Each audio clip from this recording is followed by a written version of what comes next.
శ్రీమాత్రే నమ. జయ గురు దత్తాత్రేయ నమ.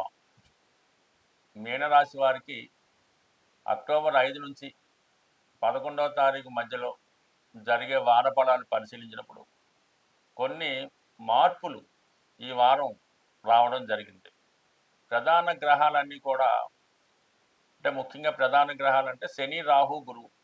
ఈ మూడు కూడా గురువు యొక్క నక్షత్రాలైనటువంటి పునర్వసు మీద గురువు, పూర్వభాద్ర మీద శని, రాహులు సంచరించడం జరుగుతుంది.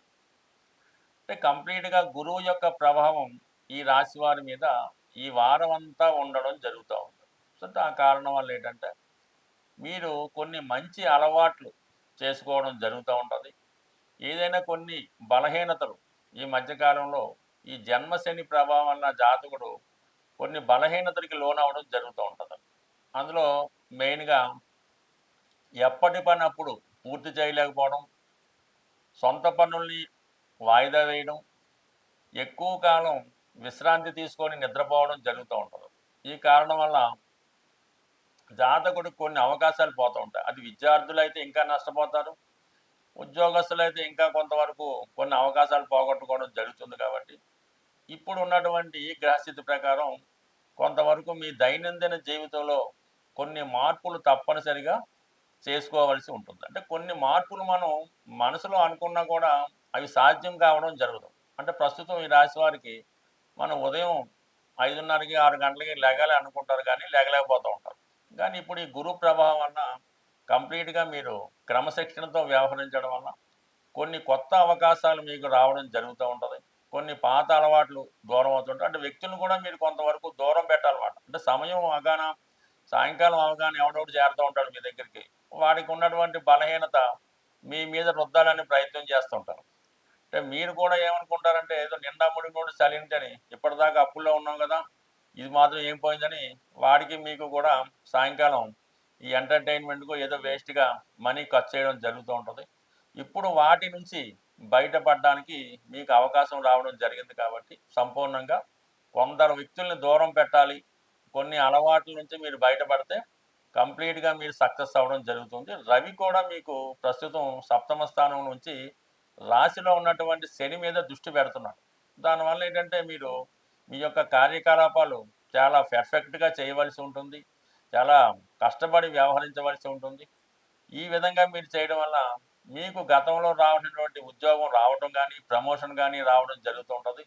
ఇప్పటికీ మీరు పై అధికారుల నుంచి సరైనటువంటి అవగాహన లేకుండా వాళ్ళు మిమ్మల్ని విమర్శిస్తూ ఉంటారు. ఈ సమయంలో మీరు వారి యొక్క సానుభూతిని కూడా పొందే అవకాశం ఉంటుంది. బట్ ఏదైనా మిమ్మల్ని మీరు మార్చుకుంటే ప్రస్తుతం ఉన్నటువంటి గ్రహాలు మీకు అనుకూలంగా ఉన్నాయి.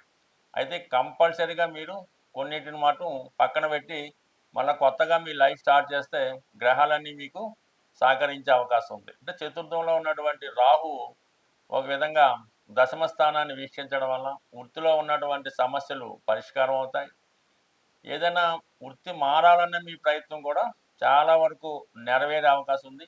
బట్ ఏదైనా ఈ సమయంలో మీరు ఏదైనా ఒక పనిలోనో, పదవిలోనో, ఉద్యోగంలో ఉంటే మీ చేతికి ఇంకొక ఉద్యోగం వచ్చిన తర్వాత మాత్రమే మారాలి తప్ప, ప్రస్తుతానికి ఉన్న ఉద్యోగం మానేసి కొత్త ఉద్యోగం కోసం ప్రయత్నం చేస్తే మాత్రం అది 2 నెలలు పట్టొచ్చు, 3 నెలలు పట్టొచ్చు, కేవలం ఇంకో సంవత్సరంన్నర కూడా పట్టొచ్చు. కాబట్టి బట్ ఏదైనా మీరు కంటిన్యూగా ఏదో ఒక ఉద్యోగం, ఏదో ఒక పనిలో ఉండాలి తప్ప విరామం ఇస్తే మాత్రం అది శాశ్వతంగా ఉద్యోగం పోయే అవకాశం ఉంటుంది. బట్ చాలా క్రమశిక్షణతో వ్యవహరించవలసినటువంటి విషయం.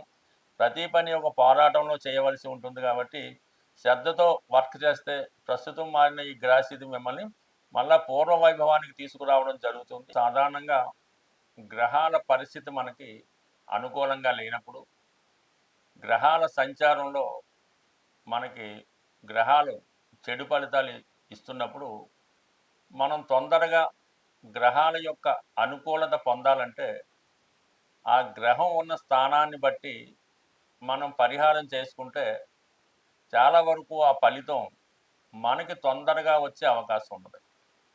అంటే ప్రస్తుతానికి శని భగవానుడు మీనరాశిలో జలతత్వ రాశిలో ఉండడం వల్ల శనికి అధిదేవత అయినటువంటి శివుడికి అభిషేకం చేయడం ద్వారా మీరు తొందరగా మంచి ఫలితాన్ని పొందుతూ ఉంటారు. శని యొక్క అనుగ్రహానికి లోనయ్యే అవకాశం ఉంటుంది. అంటే శని భగవానుడికి కేవలం ఏలినాటి శని, అష్టమ శని, అర్ధాష్టమ శని జరుగుతున్న వారే కాకుండా ప్రతి ఒక్కరూ కూడా విధి విధానంగా కంపల్సరిగా శని భగవానుని, శనీశ్వరుని పూజించవలసి ఉంటుంది. కాబట్టి ప్రస్తుతం మీరు శని భగవానుని ఈశ్వరుడికి లేదంటే డైరెక్ట్గా శని భగవానుడికి అభిషేకం చేయడం వల్ల మీ యొక్క సమస్యలు చాలా తొందరగా పరిష్కారం అయ్యే అవకాశం ఉంటుంది. అలాగే ఏదన్నా ఒక గ్రహం అగ్నితత్వ రాశిలోకి వచ్చినప్పుడు, అంటే మనకి ఏదో ఒక గ్రహం అనుకూలంగా లేదు, అది మేష, సింహ, ధనుసులోకి వచ్చినప్పుడు మీరు ఆ గ్రహానికి హోమం చేయవలసి ఉంటుంది. ఆ గ్రహానికి హోమం చేయడం వల్ల, అధిదేవతకి హోమం చేయడం వల్ల తొందరగా ఆ ఫలితం మీరు పొందడం జరుగుతూ ఉంటుంది. అదే వాయుతత్వ రాశులైనటువంటి మిథునం, తుల, అలాగే కుంభం, అంటే కుంభరాశిలో ప్రస్తుతం రాహు సంచారం చేస్తున్నాడు. కాబట్టి రాహుని మనం ప్రసన్నం చేసుకోవాలంటే జపం చేసుకోవడం ద్వారా, అంటే రాహు గ్రహానికి డైరెక్ట్గా జపం చేసుకోవడం కానీ, దుర్గా అమ్మవారికి సంబంధించినటువంటి స్తోత్రాలు చదువుకోవడం కానీ, అమ్మవారిని సంబంధించిన లలితా సహస్రనామము, దుర్గా అష్టోత్తరము ఏదో ఒకటి మీరు చదువుకోవడం వల్ల కంపల్సరిగా రాహు యొక్క అనుగ్రహం మీకు తొందరగా లభించే అవకాశం ఉంది. అదే భూతత్వ రాశుల్లో ఒక గ్రహం సంచరిస్తున్నప్పుడు కంపల్సరిగా మీరు దానాలు చేయవలసి ఉంటుంది. ఆ గ్రహానికి సంబంధించినటువంటి దానాలు చేయడం వల్ల ఫలితం తొందరగా రావడం జరుగుతూ ఉంటుంది. బట్ ఏదైనా ఈ పాపగ్రహాలకి కంప్లీట్గా మీరు జపం ద్వారా కానీ, హోమం ద్వారా కానీ, దానం ద్వారా కానీ మీరు ప్రసన్నం చేసుకోవచ్చు. శుభగ్రహాల్ని కేవలం ఆ శుభగ్రహాలకు సంబంధించినటువంటి అధిదేవతల్ని ఆ స్తోత్ర పారాయణం వల్ల, ఆ గ్రహానికి జపం వల్ల కంప్లీట్గా వాటిని మీరు అనుకూలంగా మార్చుకోవచ్చు. బట్ ఏదైనా కొన్ని గ్రహాలకి సులభంగా మీరు ఫలితం పొందవచ్చు. అంటే ఈ బుధుడు, ఈ శుక్రుడు, ఈ కుజుడు తొందరగా మీకు ప్రసన్నం అవడం జరుగుతుంటుంది. కాబట్టి సులభంగా వాటిని మీరు శుభంగా మార్చుకోవచ్చు. అదే రాహువు, కేతువు, శని, గురువు ఒక పట్టాన అవి మనకి అనుకూలంగా మారే అవకాశం లేదు. కాబట్టి వాటికి ఎక్కువ సమయం కేటాయించి ఎక్కువగా చాలా దీక్షగా చాలా ఘనంగా పరిహారం చేయవలసి ఉంటుంది. సో ఏదేమైనా గ్రహాల్ని మనం ఎంతగా ప్రసన్నం చేసుకుంటే మనకి జాతకం అంత అనుకూలంగా మారే అవకాశం ఉంటుంది. స్వస్తి.